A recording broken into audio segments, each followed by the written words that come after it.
जय श्री राम। बहुत स्वागत है आपका रंजीत तंजोर आर्ट में। और दोस्तों, जो रामायण जी में हर रिश्ते की इतनी गहराई से व्याख्या है, हर रिश्ता कैसे जीना चाहिए, ये पूरी रामायण जी हम पढ़ते हैं, सुनते हैं, और भरत, राम, शत्रुघ्न, हनुमान जी सबका चरित्र सुनते हैं, तो हमको पता चलता है कि रामायण जी आज के सभी जनों को, आज के सांसारिक मनुष्य को पढ़ना चाहिए। और उसमें सारे उत्तर उसमें हमें मिलते हैं। हमारी जो जीवन की समस्या है, हमारे को रिश्ता कैसे निभाना चाहिए, और भाई का रिश्ता कैसा हो, पति पत्नी का रिश्ता कैसा हो, माँ बेटे का, बाप बेटे का रिश्ता कैसा होना चाहिए, ये सारे उदाहरण है। इसलिए मर्यादा पुरुषोत्तम राम बोलते हैं। हर मर्यादा को निभाए उन्होंने। एक राजा थे तब राजा की मर्यादा निभाई, पति थे तो पति की मर्यादा निभाई, भाई बड़े भाई थे तो बड़े भाई की मर्यादा निभाई। तो ये हमको रामायण जी से सीखना चाहिए, और रामायण जी पढ़ना ही नहीं, अपने जीवन में भी उतारना चाहिए। और ये मेरे 24वां वीडियो है। इसमें जब भरत बहुत जिद करते हैं कि मेरे साथ अयोध्या चलो, अयोध्या चलो, और राजा जनक जी भी इस बीच आ जाते हैं, तो ये फैसला जनक जी के ऊपर छोड़ते हैं। तो जनक जी एक ही बात बोलते हैं कि जो भरत का हित रख के जो फैसला लोगे राम, वही सही होगा। जब भगवान श्री राम बोलते हैं कि देखो, पिता आज्ञा के कारण 14 वर्ष वनवास का मैंने निर्णय किया, क्योंकि पिता की आज्ञा जो उन्होंने वर दिया था कैकेयी को, तो पिता की आज्ञा झूठी नहीं हो। पिता की आज्ञा निभाने के लिए 14 वर्ष वनवास मैंने ग्रहण किया है, और वो मैं चाहता हूँ कि मैं उन निभाऊं। पर भरत जी, अगर आप ये चाहते हो कि तुम जो पिता की आज्ञा से मैं वन आया हूँ, और अगर तुम चाहते हो, तुम बोलो तो मैं अपने अयोध्या आ सकता हूँ। पर ये मैं जब आऊँगा तो मेरा हमेशा मृत शरीर ही आएगा, मृत इंसान की तरह मेरी ज़िंदगी होगी। मैंने पिता आज्ञा नहीं रख पाया। तब भरत जी बोलते हैं, जब भरत जी बोलते हैं कि मेरे कारण आपका सर नीचा हो, ये हो नहीं सकता, मैं ये होने नहीं दूंगा। अगर आपने मेरे ऊपर छोड़ा है, और मैं इतना पहले ही दोषी बन चुका हूँ कि ऐसी माँ के कोख से मैंने जन्म लिया है, और अब और मैं दोषी नहीं बनना चाहता हूँ कि जो आप पिता की आज्ञा के कारण वन को आप वन गए हो, तो वो भी आप नहीं कर पाओ मेरे कारण।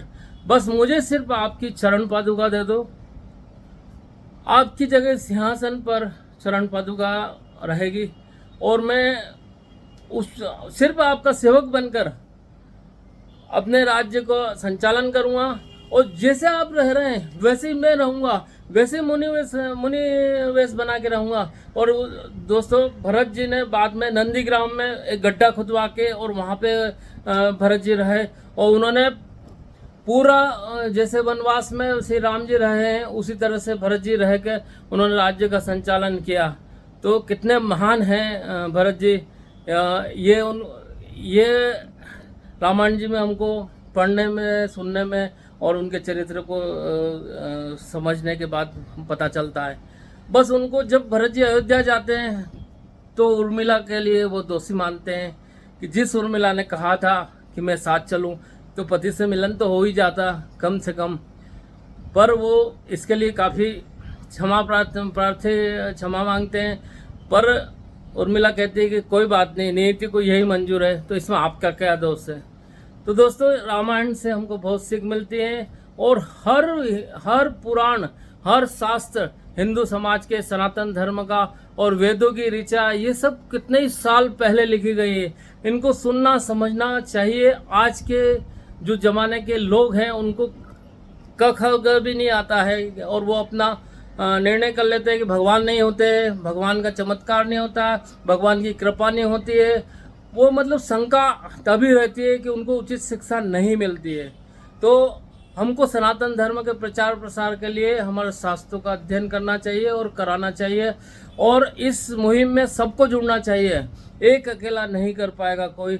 जैसे हम सोचते हैं कि मोदी जी है, योगी जी है, वो हिंदू समाज का उत्थान कर देंगे, हिंदू को जगा देंगे, नहीं, हमको खुद को जागना पड़ेगा। एक धीरेन्द्र शास्त्री अकेला वो नहीं कर सकता है कुछ चमत्कार बता के, भगवान की कृपा बता के, और वो हमको उस मुकाम पे नहीं ले जा सकता जब तक हम उनकी बात के आधार पे हम अनुसरण नहीं करेंगे। हम जैसे धीरेन्द्र शास्त्री जी बोलते हैं, वे भगवान की सच्चे दिल से पूजा करो, सही रास्ते पे चलो।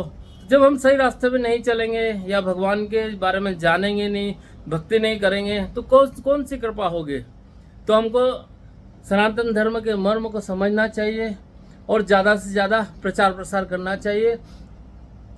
और दोस्तों, अगर मेरे वीडियो आपको कैसे लग रहे हैं ये ज़रूर आप कमेंट्स कीजिए, सुझाव दीजिए। और आप नए हैं मेरे चैनल पे या फिर पहले भी आप पहले से आप देख रहे हैं और अभी तक आपने सब्सक्राइब नहीं किया हो तो मेरे चैनल को सब्सक्राइब करें, लाइक करें, बेल आइकन को जरूर दबाएं। धन्यवाद दोस्तों, मिलते हैं हम अगले वीडियो में 25वीं पेंटिंग के वीडियो में। जय हिंद, जय भारत, हिंदू राष्ट्र, जय सनातन धर्म।